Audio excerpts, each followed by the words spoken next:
देश के criminal law में आज से बड़े बदलाव किए गए हैं, जिसके तहत अलग अलग अपराधों के लिए सजा और जुर्माने की राशि में भी अंतर आया है, फर्क आया है, धाराएं बदली गई हैं। नए बदलाव को लेकर देश के अलग अलग राज्यों में ई पॉकेट बुक तैयार हुई है, जिसमें पुराने कानून और नए कानून का अंतर बताया गया है।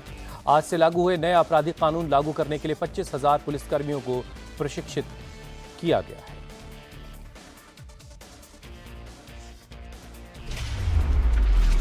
आज से क्रिमिनल लॉ में बड़ा बदलाव, दंड की जगह मिलेगा न्याय। 1860 के आईपीसी की जगह बीएनएस लागू, जल्द सुनवाई वाला नया कानून। किन अपराधों में कितनी सजा, नए कानून में क्या होगा एक्शन। आज से देश के क्रिमिनल लॉ में काफी कुछ बदल गया है। जो सबसे बड़े 3 बदलाव हुए हैं, उनमें 1860 में बनी आईपीसी की जगह भारतीय न्याय संहिता होगी, तो 1898 में बनी सीआरपीसी की जगह भारतीय नागरिक सुरक्षा सहित 1872 के इंडियन एविडेंस एक्ट की जगह भारतीय साक्ष्य अधिनियम ले लेगी। ये तीनों नए कानूनों के लागू होने के बाद कई नई धाराएं जुड़ जाएंगी, तो कुछ धाराओं में बदलाव भी किया गया है। सीआरपीसी में जहां कुल 484 धाराएं थी, वहीं भारतीय नागरिक सुरक्षा संहिता में 531 धाराएं हैं।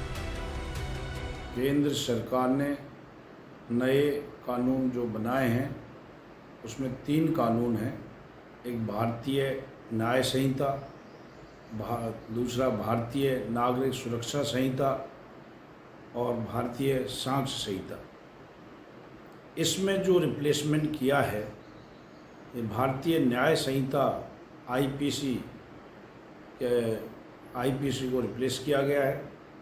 भारतीय नागरिक सुरक्षा संहिता सीआरपीसी को रिप्लेस किया गया है और भारतीय साक्ष्य संहिता ने इंडियन एविडेंस एक्ट को रिप्लेस किया है। क्योंकि ये कानून बहुत पुराने थे, सीआरपीसी फिर भी 73 का, लेकिन उससे पहले के जो दोनों कानून थे आईपीसी और एविडेंस एक्ट बहुत ही पुराने थे और आईपीसी 1860 का था। तो उस टाइम की रिक्वायरमेंट और आज की रिक्वायरमेंट बिल्कुल अलग है। इसलिए जो रिप्लेस किए हैं, ये सिटीजन्स को ध्यान करके गए हैं। एक उद्देश्य सरकार का कि सबको न्याय मिले, न्याय प्रक्रिया में इस तरह का चेंज हो जो अभी प्रेजेंट में जरूरत है। अब ये समझिए कि किस अपराध की सजा नई व्यवस्था में क्या की गई है। भारतीय दंड संहिता के मुताबिक संगठित अपराध और साजिश में 5 साल से आजीवन कारावास तक की कैद और 5 लाख का जुर्माना हो सकता है। मारपीट के मामले में पीड़ित स्थायी विकलांग हुआ तो दोषी को 10 साल से आजीवन कारावास तक की सजा हो सकती है। भीख मांगने के लिए बच्चे का अपहरण किया तो आजीवन कारावास और भारी जुर्माना लगेगा। पुलिस के काम में बाधा डाली तो 1 महीना जेल और 5,000 रुपए जुर्माना हो सकता है। सरकारी अफसर के काम में रुकावट पैदा की तो 3 महीना जेल और जुर्माना दोनों हो सकता है। सार्वजनिक स्थान पर नशे में उत्पात किया तो 24 घंटे की जेल और जुर्माना हो सकता है। अधिकतम सजा काट चुके कैदी बॉन्ड पर अब रिहा हो सकेंगे। अगर कोई अंडर ट्रायल कैदी अपनी 1/3 से ज्यादा सजा जेल में काट चुका है तो उसे जमानत पर रिहा किया जा सकेगा। कोई भी नागरिक कहीं भी 0 एफआईआर करवा सकता है। 15 दिन के अंदर उसे वहां भेजना होगा जहां से एफआईआर संबंधित है। नए कानून पुलिस और न्यायपालिका में भी चुस्ती लाएंगे। पीड़ित को जल्द न्याय मिलेगा। नए कानूनों के मुताबिक एफआईआर के 90 दिनों के अंदर पुलिस को चार्जशीट दाखिल करनी होगी। चार्जशीट दाखिल होने के 60 दिनों के अंदर कोर्ट को आरोप तय करने होंगे। सुनवाई पूरी होने के 30 दिनों के अंदर जज को फैसला देना होगा।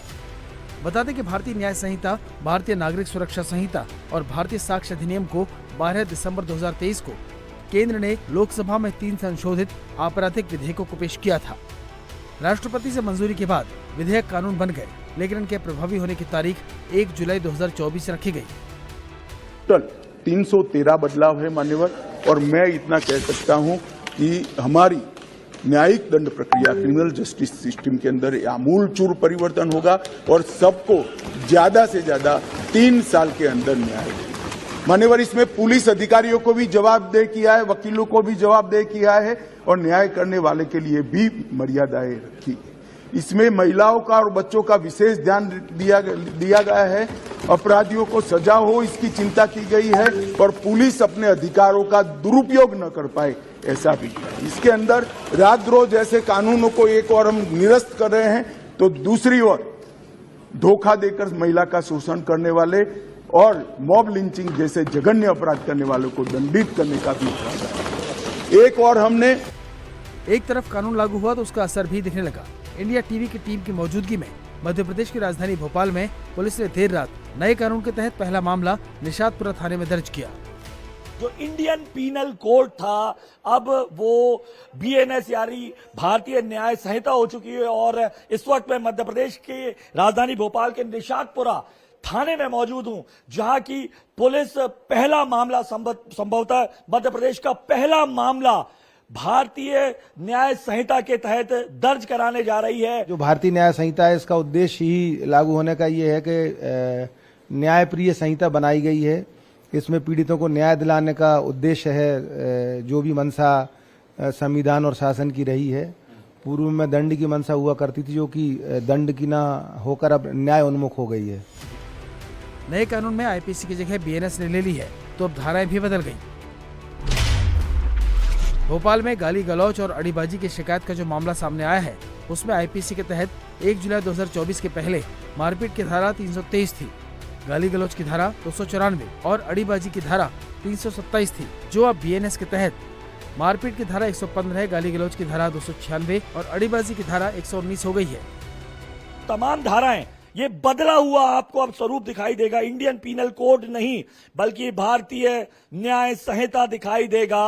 150 साल पुरानी अंग्रेजों के कानून को बदलकर 1 जुलाई 2024 से तस्वीर बदली दिखाई दे रही है। भारतीय न्याय संस्था भारतीय न्याय संहिता की तरफ 296, ये पहले 294 गाली गलौज की धारा होती थी सर, गाली गलौज, और ये जो धारा है 115(2) ये पहले ये मारपीट 323 जो होती थी, 323 और भारतीय न्याय संस्था 119 327 होती थी, ये एक 327 अड़ीबाजी की। तो ये पूरी लैंग्वेज चेंज हो गई और इंडिया टीवी एक्सक्लूसिवली आपको ये कागज दिखा रहा है।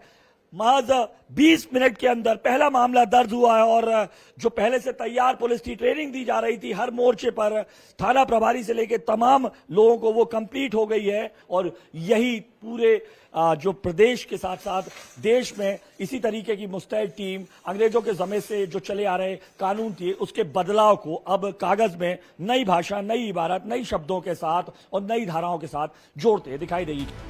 भोपाल का केस तो उदाहरण मात्र है।